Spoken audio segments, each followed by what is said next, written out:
I'm going to give you the keys to the Lamborghini.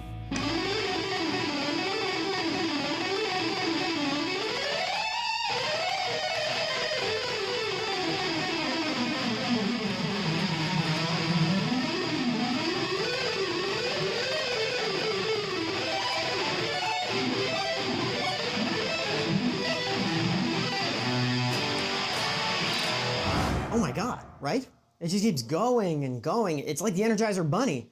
The speed, of course, the picking speed was a thing, we've seen that. We saw that with Yngwie. If you think back to maybe, I don't know, 1984 when Yngwie was just about to leave Alcatraz and start a solo career. His playing was in peak form. He was the peak of his powers. He was devastatingly fast, devastatingly accurate. He played with taste and innovation. He was, the hottest player in the world probably at that point in rock. But at the same time, we now know the Yngwie system, even though it was incredibly virtuosic, it had a very unique sound. It was a combination of all sorts of things. It was sweeping, it was legato, all the things we've been talking about. But Mike's playing was kind of almost the diabolical inverse of that. There was no articulation other than uniformity. By design, it was almost like a computer playing a guitar solo. And true enough, look at his guitar. He's got a circuit board on it. Clearly he knew about this. This was an aesthetic choice by a machine of alternate picking that could churn out this incredible precision at lightning speeds here, at Lamborghini level speeds. And not only that, but look what he's playing. I mean, we know what that sound is. Look, here it is. We know that sound. That's fours. It's descending fours. That's kind of the musical villain of cracking the code in a way. It's the one lick that I couldn't really play. It was really the first time that I'd ever decided to be a practicing guitar player. I wasn't much of a practicer as a kid. I was a jammer. I would just crank up Unchained till my ears were practically bleeding and just play stuff, whatever came into my mind. But I wasn't really good. I didn't have the patience to sit there and just repeat stuff. And the few times I ever tried to do that, it didn't really seem to work. I never really got results. And descending fours became sort of emblematic of the fact that type of practice didn't ever work for me. And the reason is, when you try to do this across the strings using picking, it just becomes this mess of, it's like, what is that, It's just this mess of jumping around. It's this hopping movement. The pick is trying to get over the strings from one string to another to play cleanly. And of course, that hopping movement in itself became the real villain of season 1 of Cracking the Code, string hopping. String hopping is what happens when you can't figure out how to get from string to string efficiently using some kind of pick slanting. So instead, you're just jumping over the string. And on the one hand, it's slow, but really what's worse is that it's error prone, it's unreliable. You're bouncing around, and then you might come down on the wrong string or play the wrong note. And fours was it was like a minefield of this. Try and do it the way that Mike was.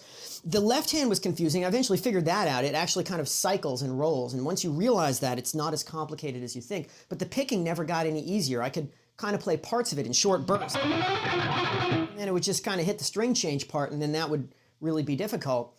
So when I got the REH tape, I was both shocked but also sort of relieved to discover that Yngwie, in fact, did not, at least as far as I knew at the time, he did not play fours across the strings that way. He did it on a single string. Remember that was the lick on the tape. And so I saw that and I was blown away. I was like, I never would have considered playing fours that way. Of course, now, when you think about it, moving up a position is no different than moving up 2 positions or 3 positions, but it just seems so gimmicky. I never would have thought about it. And of course, the way he does it is so incredibly smooth and precise. You don't hear those position shifts. You don't hear them as slides.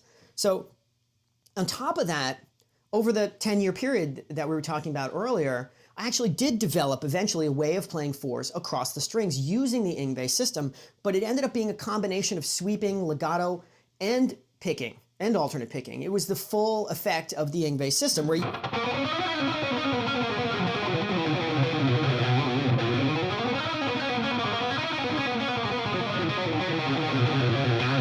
And it's an ingenious solution. It's easy to do. It sounds good. It has that kind of picking, aggressive yet fluid sound that we were talking about.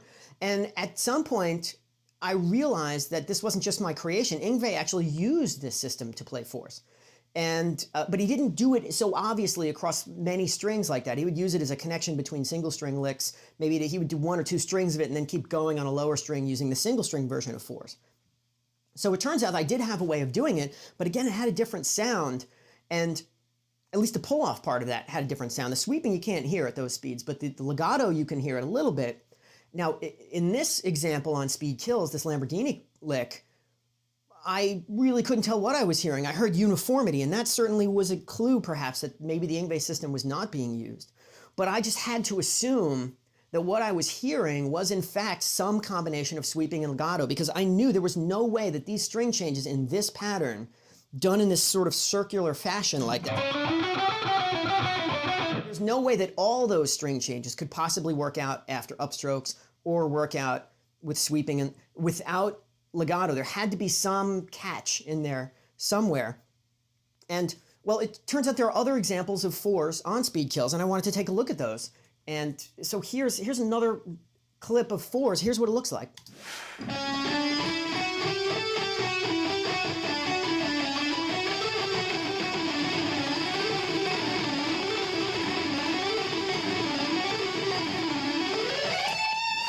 Insane, right? Look at that. Not only is there not any obvious sort of hopping around that would indicate string hopping, but there's no movement at all. It's just like a robot arm playing 4s.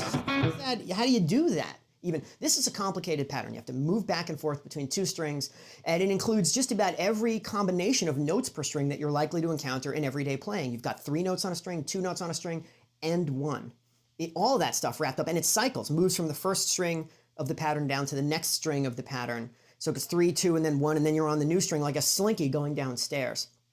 And there's just no way to do that without all this bouncing around. Now, if you look at the way Mike starts the pattern, in fact, there is some bouncing around. Look at how he begins this. If we go back to the wide-angle clip,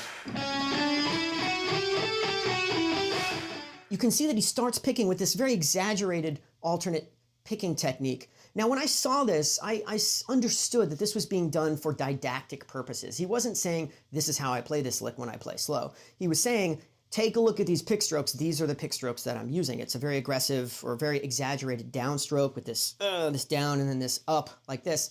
But then watch what happens as he gets a little faster. Look at that. So now the aggressive twisting has gone away. And now it's replaced with this kind of movement. Well, I know what that movement is. That's string hopping. This is actually a great example of it. This is string hopping being done at a moderate speed, or actually a fast speed for string hopping, but being done about as well as it can be done. This bouncing around from string to string, the hopping from string to string, is not efficient, but Mike makes a great go of it here. Now, this might be sort of a viable way of playing something at a medium speed, but it's still not all that reliable, and I wouldn't want to do it. But of course, here's the kicker. Look what happens as we get faster.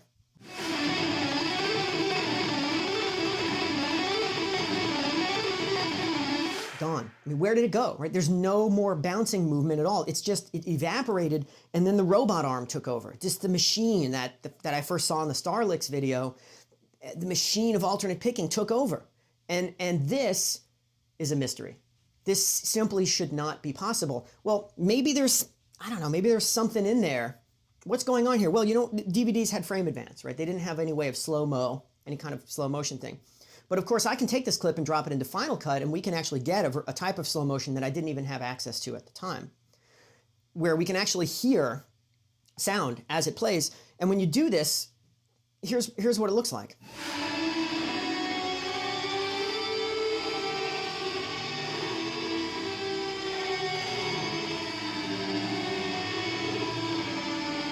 So you can actually see the picking movements. There's not enough resolution temporally to see what's happening during the picking movements, but you can, if you count these up, it does appear to be alternate picking. This circular force pattern is a rather ingenious arrangement that works out to be exactly 1 bar of 16th notes. It's 4, 4, 4, and 4, like this.